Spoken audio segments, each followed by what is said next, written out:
This is Jesus' middle way. It's a nonviolent way. It's not fight or flight. It's standing your ground. It's doing something different. It's trying to help the other to wake up.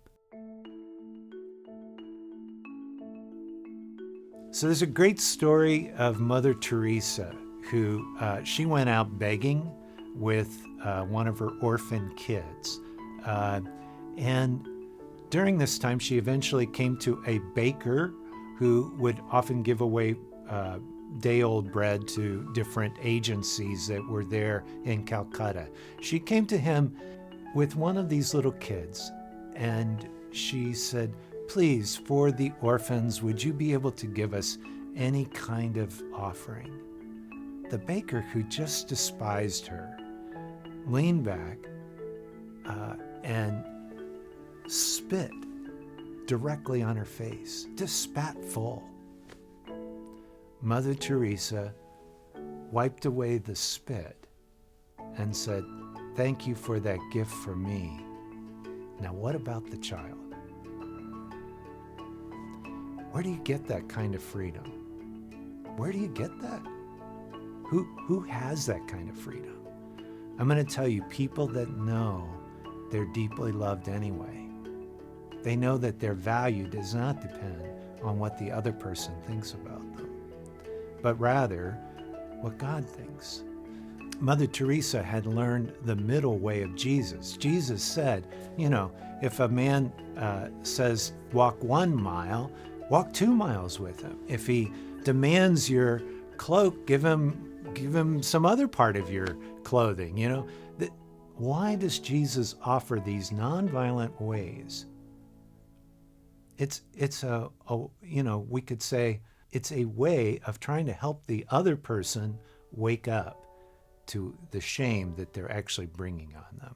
So for Jesus, it's not about being just a doormat.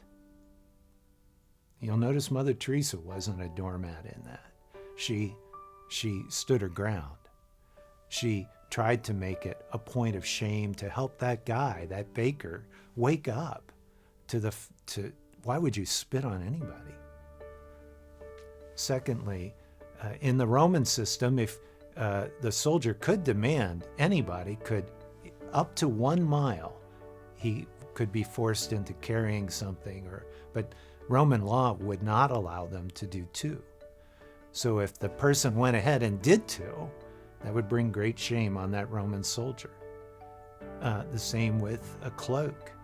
If he gave too much, if he took the cloak in particular, because that's what people wrapped up in at night, that would bring great shame to the soldier. So it was a way of waking the person up to what they were doing, the oppression they were meting out.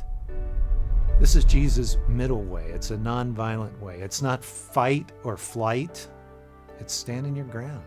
It's doing something different. It's trying to help the other to wake up. So you're at a party and somebody gives you one of those left-handed compliments. An appropriate thing would be to say, ouch. If you thought the person might wake up, if you thought the person's not going to continue to persevere in their subtly trying to take you down. It's a simple way, but it could work. Other ways, of course, are talking directly to the person and saying, when you said that, this is how I felt, and I appreciate it if you didn't say it anymore. Those are also equally good things to do with our anger. But the main thing is not to be controlled by it, to have feelings, but not let the feelings have us. So you have to begin to think a little bit about how can I, react in the moment.